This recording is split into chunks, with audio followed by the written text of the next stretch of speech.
welcome to the Trusted Advisor, a channel-focused podcast and video series powered by the Retail Solutions Providers Association. I'm Jim Roddy, your host for today. Thank you so much for joining us. This is a special quick take episode of the pod where we're going to talk for about 20 to 25 minutes and feature one RSPA member who will speak at the RSPA Academy Education Online Symposium on August 26th and 27th. This symposium will feature more than 20 education sessions and dozens of expert presenters, including today's guest, Keith Sampson, the National Sales Director for North American Bank Card. Great to talk with you today, Keith. Hey, thank you so much for having me here. No, thanks for taking time out of your schedule to do this. So before we dive in and talk about the symposium presentation, and then want to spend time with you on a couple other subjects, talk about your role at NAB. You are not a typical national sales director. Can you talk about what you do and what all is under that umbrella? Yeah, so I mean, a lot of people, I guess, summarize a sales director as somebody that oversees sales. I'm a little bit different. I have actually a very unique position there, a unique job responsibility, and it starts with the fact that I have absolutely zero people that work for me, which means I can focus 100% of my time and energy on the things that help our sales partners and our ISV partners be more successful. And essentially, that's my role, right? My role is to wake up every single day and put that first. I oversee our partner council. I try to bring the partner's voice back to at the corporate level. What do they need? What's really happening on the ground? Working with new products, working on development programs that just continue to focus on making those sales partners successful. And we've seen a lot of success with that. Got it. Thank you. And you do, part of your role is with content, with events, things like that. Can you touch on those a little bit to give our listeners and our viewers a little bit more color in terms of what all that involves? Yeah, and it's part of my job that I really, really love because, again, you know, I'm ridiculously outgoing, right? And so it's been hard being in this environment, and I love opportunities like this to even see people on the other side of the screen and bring value in a different way. But yeah, so the events, you know, I oversee our annual sales conference, which we had to obviously not have this year because of the current situation.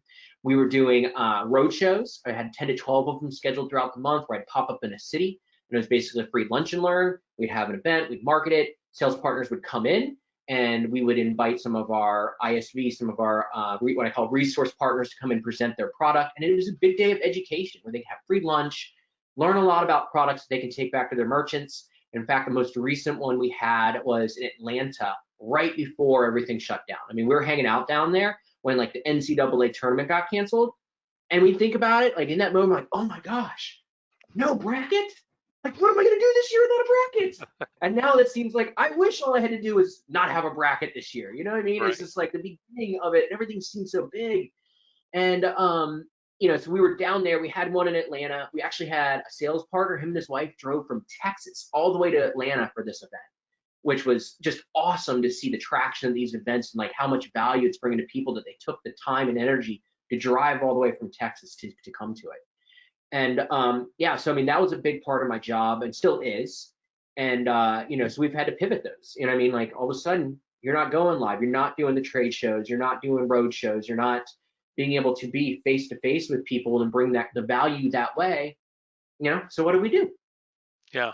Well, I just find your position really interesting. I really love it when vendors think outside the box, to use a cliche, in terms of how they can serve their partners as opposed to, you know, something that, hey, we've done it we're going to do it the same way that we've always done it to really meet their needs. So, well, great. And that background gives you a little bit of a different perspective that we're going to touch on throughout today's pod. So, but let's talk first about your presentation at the RSPA Academy Symposium.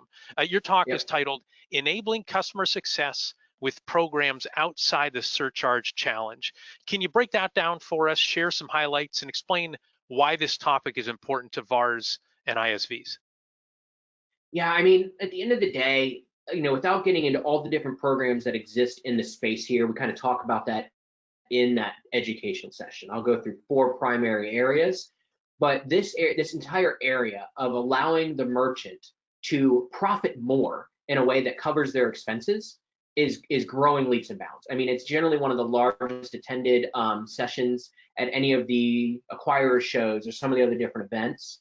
And so that opportunity, you know, to be able to bring that kind of content to you guys in a way to look at it from an ISV perspective. Because before I took the role that I did here at NAV within the partner piece, I actually worked with our ISV team quite a bit. So I got to work with a lot of ISVs. So, to sit down and break it down in a very, let's call it agnostic approach. Like, here's this, here's the positives and negatives of this, here's the facts about this particular option. And if you decide to go down this option, here's how your software should perform in a way that supports it.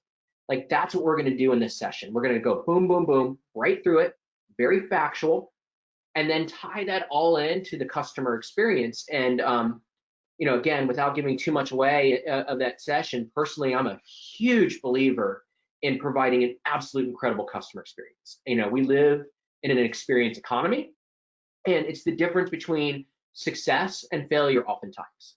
And even if you take it, and I'll challenge maybe some of the ISVs watching this, how's your software, how's what you're doing helping the end user enhance their customer experience? Because, and I'll pick up my phone, even though I set it way over here, ordering on this and having a pair of jeans at my doorstep tomorrow is ridiculously convenient. Now, hopefully your software is allowing merchants to do that in a way that it's not all ending up at Amazon or something of that nature. But, when you look at it in an in-store option, if people are, when they're coming in, even if their masks are on or you got plexiglass up, is the software allowing you to engage your customers, to extend that customer experience outside of your four walls? And that's really kind of an approach I take. This whole topic of surcharging, this whole topic of doing something that disrupts the buyer experience in a way so that way the merchant can profit more. The execution of that can be absolutely critical to, one, the longevity and success of the program, but more importantly to the attention that merchant can then get in a positive way to continue to grow their brand, to grow their customer experience.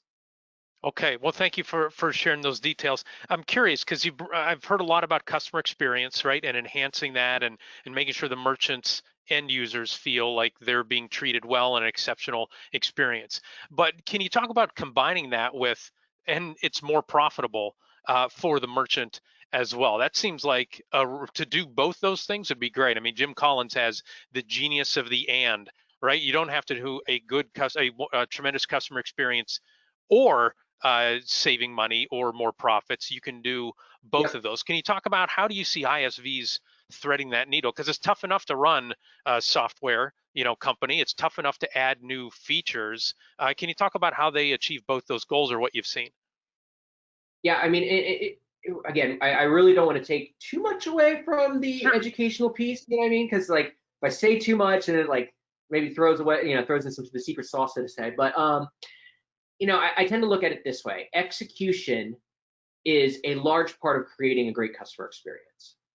And so you have when you sit through this educational symposium piece, and you look at the four options that gets laid out, and then you take those four options and you go, which one can be executed in a way that makes sense from the customer perspective?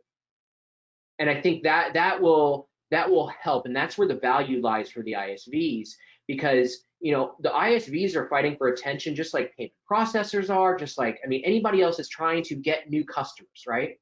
So if the ISVs, as they're fighting for attention to get that new business, to get a sales partner if they're in a reseller channel to sell their product, or to get a merchant to organically make a choice to go with their product, if they are bringing solutions to the table that not only, like you said, Jim Collins with the and, not only solve a current pain point, but also and allows me to focus on growing my business, being more profitable, that's going to give them a step above other competitors who aren't taking steps down that path.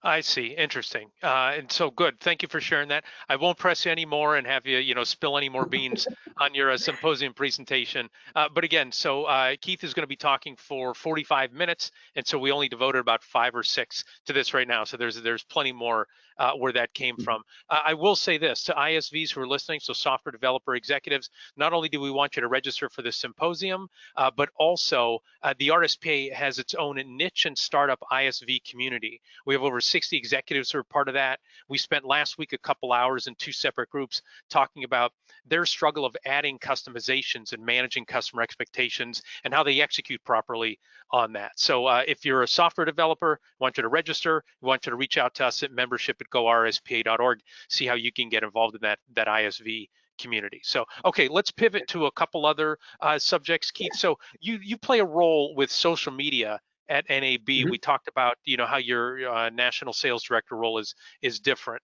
than others, Yep. and so social media is one of those. What are some of the social media best practices, or maybe some tactics to avoid that you think would benefit the VARs and the ISVs listening to us today or watching us today? Okay, so I kind of take a different approach to social media, and when we talk about if you guys have ever listened to Gary Vee, like I listen and consume a lot of his content, and there's a lot of different pieces that I sit there and I say like, oh, you're reaching for one of his books, huh? And Which so one? those of you who are Crushing just it. listening, Gary Vee's crushing it. How great entrepreneurs build their business and influence, how you can too. Gary Vee, I have not run into anybody who says I read his stuff and I didn't like it. So Gary, and Exactly. his last name is Vaynerchuk, but he Vaynerchuk. just goes by Gary Vee, obviously. So sorry to interrupt, but yeah, that's definitely one that's No, on my that's okay. bookshelf. So what's interesting is when you come across, like, I've only been really consuming his content for maybe the last year, okay? But him and like other books that I've read, they kind of weave together things you start doing naturally, and maybe they could put a better voice to like, oh yes, that's what I've been doing, and they've expressed it better, and you end up adopting some of it as your own. So if you hear some of this and you listen to him, you're gonna like, oh, Keith's just regurgitating Gary Vee, right? But hey, you know what? When somebody's right, they're right. So in my opinion, I look at it as attention, right? And you want attention. Everybody's fighting for attention, and you want to do attention in the most inexpensive way possible. The other piece too is you want to bring value to people. And that's another big filter when I look at the content and how I use social media. And if I can like I'll pivot back to how this relates to my job that like I already described. So again, going back to Atlanta, we're doing physical road shows. NCAA tournament gets canceled. I've got a show in Miami. I've got a show in Vegas in April scheduled, and I'm on the plane going, and I don't know if these are going to happen. And I had to sit there and think, do I have to be present in the room to bring value to our sales partners? And the fact of the matter, no, we don't, right? We don't. Can I do this virtually? And I won't dive off into how that changed some of the stuff we've done that's been really, really effective over the last couple months. But filtering it back to social media, it's that same idea. If I'm using social media, I don't have to be face to face. I can bring value to people's lives through the content that I promote. So whether it's a quick, I threw one up yesterday. I did a little tweet, and then I take a screenshot of it and I posted it through a couple different things, and it was just like, don't let the fear of failure keep you from making choices, right? Because sometimes we have to fail to learn and grow and get better, right? And I just share it. If somebody reads that, even if it's one person out of the hundreds that we have in our closed group, then I push to, and one person reads that and they go, you know what, that's right. Tomorrow I'm doing this. And it made that one person's life better, worth it. I don't care about the likes. I don't post for likes, right? I post because I feel it's something that somebody could benefit from. And if it's one person, I'm good with that. And but that's kind of the mindset. So I don't handle all of NAB's social media. I handle just some of the stuff with our partners. You know what I mean? So I do that. I look at what my own personal content, what I share on LinkedIn, what I tweet. On Instagram personally, I have a personal page which is private, and then I've got a public Keith Sampson page which is public, and I keep family stuff out of that one. So I try to differentiate between the two and the audiences, and then create content to those audience that brings those people value. I see. So it's not, and this is something that we've emphasized in past RSPA presentations, whether it's at Retail Now and Inspire on our marketing committee, in terms of serve up content that's going to help your audience. It shouldn't be, look at our building, look at product A, look at product B, guess what's next? Product C, right? So you have to do some level of that, but you really have to lead with that content, or else folks just aren't going to pay attention to you anymore because they're not going to see it as helpful. Is that, and Yep. I think Gary Vee calls it value, value, sell. Some Yep. sort of a cadence like that. Is that, more or less what you're describing and what's been effective for you with your partner community? 100%. And, and I'll take it one notch farther. One of the things that I speak about when given the opportunity is creating, I have a little session that I do, and it's called creating an incredible customer experience or die. I know that sounds like very harsh, but that's what happens, especially in today's environment, right? If you're not meeting the current experience needed, man, it's already hard enough. If you're not doing it, good luck, right? But one of the pillars of creating that incredible customer experience is having a culture of ridiculously loving your customer. And I'm talking like fanatical, I love my customer to death. And then what does that look like? So now when you take that mindset into social media, and that you start filtering the content that I'm putting out there through the idea that I ridiculously love my customer, that it's not about me, right? The content that I put out isn't about making me feel better. It isn't about me, it's about them. And and so that's, and is my customer experience able to be seen through my social media? Am I looking at social media as a vertical to extend my customer experience, or is it just a platform that I'm throwing stuff out there because people say I should? Yes, inform them, entertain them. It's not promote us. It shouldn't be an exercise in looking in the mirror. So yeah, provide that value, and then you can sell. And so I guess we've spent the first 15 minutes providing value. I have to do a quick sell here to thank the sponsors who support the RSPA community and make this podcast and video series possible. Our platinum sponsors are Blue Star, Heartland, ScanSource, and Shift4 Payments. And we also appreciate their support of the RSPA Symposium, which again, we'll talk about a little bit later, and we talked about a little bit earlier, August 26th through 27th. To receive the benefits of an RSPA membership or RSPA sponsorship, you can email membership@gorspa.org. So we talked about social media. You have also touched on events. What's your perspective on where events are heading the next 12 to 18 months? Like I personally, and a lot of folks I've talked to have pretty much written off all of 2020, like thinking there are going to be no more en masse at all physical events for the rest of the year. Do you believe that? And then also, what do you think the forecast is for our channel, our industry, from events next 12 to 18 months? So, I mean, man, yeah, it's crazy. Everybody knows that. I mean, I can't pretend to be an expert on what COVID's going to look like 6 months from now, how we're going to be handling it, what things could be happening. Like I said, I already told you, like, we're freaking out that the NCAA tournament was canceled. 2 or 3 weeks later, we're watching events across the board get so. Right. It seems so quaint now to be like, oh, I couldn't have my road shows or the NCAA tournament. I was the same way. And now it's Yeah, like, man, if that's all that it was, it was, again, we were fairly innocent back then, and maybe we don't yeah. realize it, but we're innocent right now, a few months into this. And we very well could be. It could get a lot worse. Frankly, we could just sit there 2 months from now and go, oh my gosh, it's so much better now. Hmm. It was horrible, but like we're on the upside, right? I mean, we just don't know. What I would rather, I guess, answer that question with is more of a challenge. So regardless, like we have a responsibility, especially as organizations that provide events or that do events, as one of our channels to provide value. I feel it's almost like we have a responsibility to stay nimble enough to meet our clients where they're at in a way to continue to provide value.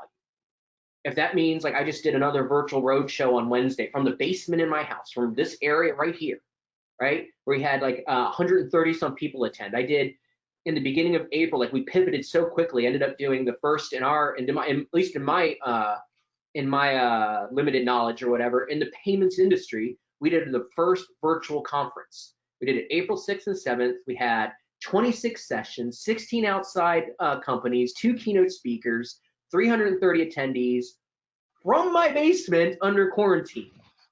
I had no producer. It was me with cameras and lights and whatever else. I was buying stuff on Amazon, right? Tremendous amount of value at next to nothing expense. So I think what we've learned is there's ways to add, and that's what it's all about, right? It's adding value to people. And I think what we're going to end up with, and I can talk about what I'm planning, is I have put together, I'm doing a road show once a month for the remainder of 2020 and probably extend that through there. I mean, honestly, the virtual road shows may be a thing permanently here, never going away, once a month, in perpetuity as long as I'm doing this, or somebody else takes my place or whatever else, because of the immense value that they bring and people all over the country. Versus the physical ones, like I said, we're in Atlanta. Atlanta people come, somebody drove from Texas, smaller audience, less impact. Now, when you start looking at physical road shows, physical events, that's been our communication. It's we will pick these up as soon as it's or as soon as it's professionally and responsible to do so. We're not giving any dates, we're not making any promises, but we're also able to sit there and go, oh, hey, November's looking like we might be able to do one. Cool. I have everything down to be able to pull 2 or 3 locations and make it happen relatively quick. So that being able to be nimble and meet our clients where they're at is going to be really, really important for both virtual and physical events. That sounds like good advice. Instead of taking a wild guess in terms of what it could look like down the road, be prepared for whatever comes your way. And it reminds me of one of our community roundtables that we had for the RSPA. And, early on in this pandemic, it was, boy, are you panicking? And it was, now is a time to get creative. Right. This is the opportunity for you to create new value because the world that we're living in is shifting. Instead of just Yeah, crawling under your desk and covering your head, pivot with it and see how you can help in this, again, hate using the phrase new normal, but it's definitely a new landscape that folks are facing. That's burned in my brain forever. Now's the time to get creative, and it sounds like that's the advice you're having as well, Keith. 100%. And I got one more word of advice for everybody that's watching this, right? Because it's really until you sit on the other side and you're the one having to put together a massive event, okay? You really don't know all of the things that take place behind the scenes and how long it does to prepare for, especially really, really large ones like Retail Now, for example. So, I implore you all to apply a ridiculous amount of empathy towards organizations like the RSP and everything else, because it's unreasonable to even ask an organization plan an event, spend all that time and money when there's a giant question mark still sitting out there if it can even happen. Like, that's ridiculously, in my opinion, ridiculously unfair to the RSPA or anybody else, the ETA, whoever it is, that are normally responsible for doing these types of events, because if they're doing that with a big question mark, that's a bunch of time, money, and resources that they're not able to dedicate to actually helping you where you're at today in a different format. Got it. Well, thank you for your perspective on that. My last question for you, and we love asking our guests on the podcast this question from time to time. Can you recommend for our audience a book to read, an online resource to follow, a podcast to listen to that you think will help improve their organization? Yes. Can I answer that with a couple? You care? Sure, absolutely. Yeah, All right. whatever you want. So, podcast, I already mentioned the Gary V. Like, check that out. And he's been doing a series, Marketing for the Now, which has been ridiculously good. Like, all the guest speakers he has on that have just been so solid. And then when it comes to books, I actually grabbed a couple off my shelf. I keep right down here because it's inspiration. I pull them in thoughts. I've got 2, and they're kind of, some of them may be a little bit old school. But Brains on Fire by Robin Phillips. If you haven't checked this out, amazing read. It talks about, like, the gist of it is a big difference between building a campaign and building a movement. And the idea of, like, and I try to teach some of the similar stuff when I'm trying to build a loyal customer base. So the ISVs, as you're out there trying to create products to have merchants and have businesses using your product for the long run, do you want a loyal customer base or do you want a fan base? And think about it, like, a fan base is like, they're in, right? And so that's a lot of this. And the other one, which I think is ridiculously applicable for today, is Inside the Magic Kingdom. And it's like 7 keys to Disney's success. Both those 2 are in my quote top 10 books, right, that I recommend to people. And the 7 keys to Disney's success literally starts really taking it down to that customer experience level, down to the details where every night you have hundreds of quote cast members walking around and they see a nick of paint on a railing, they retouch it up, right? The attention to detail to make sure somebody's experience isn't any less than somebody the day before is absolutely phenomenal. And when you sit there and start looking at how we have to constantly be changing with new technology to meet the customers where they're at today, and it could be different next week because we don't know what's coming around the corner, to, like, ingrain that kind of cultural awareness is super important, in my opinion. Yes, and while VARs and ISVs don't have railings that they have to touch up necessarily. They have their product offering that they need to touch up and align and adjust and tweak from time to time. You don't ever want to neglect that at all. Well, and it's yes, it's that, but it's also down to how the phones are answered, right? If one day I call in for assistance with my software and it's great, you know what I mean, and the next day it was ho hum, yeah, I mean, like you got to take it at all levels, you know what I mean? Like, are you delivering 100% every single time? Yes, every single time. Like you said, not just a hit and miss. It's every single time. So, Yep. well, speaking of time, we're all out of time for this discussion today. We hope you enjoyed our conversation. If you did, be sure to subscribe to the RSPA YouTube channel and the Trusted Advisor podcast so you never miss an episode. We'd also appreciate if you'd rate us wherever you find your favorite podcast. The more stars, the better, is what we like to preach. And if you'd like to learn more best practices for VARs and ISVs in the point of sale channel, register for the RSPA Academy Education Online Symposium on August 26th and 27th. The symposium will feature 6 tracks: VAR and ISV executive education, marketing, sales, customer experience, security, and next-gen technologies. You can register for the symposium at gorspa.org and just by following the knowledge tab in the navigation. Before we go, big thanks again to Keith Sampson for sharing his wisdom with us today. Keith, really appreciate your time. Thank you. No, thank you for having me. It's an absolute, like I said, it's a blessing to be able to be here. I consider myself really privileged to share and hopefully bring value to somebody's life this way. Well, great, and we're privileged to have you part of the RSPA membership, as well as the great community that we have in the association. Thanks also to RSPA Marcom Chris Arnold. Thanks also to RSPA production manager Chris Arnold for his production work, Joseph McDade for our music, and last but not least, thanks so much to you for listening. Our goal at the RSPA is to accelerate the success of our members in the point of sale ecosystem by providing knowledge and connections. For more information, visit our website, gorspa.org. Thanks for listening, and goodbye, everybody.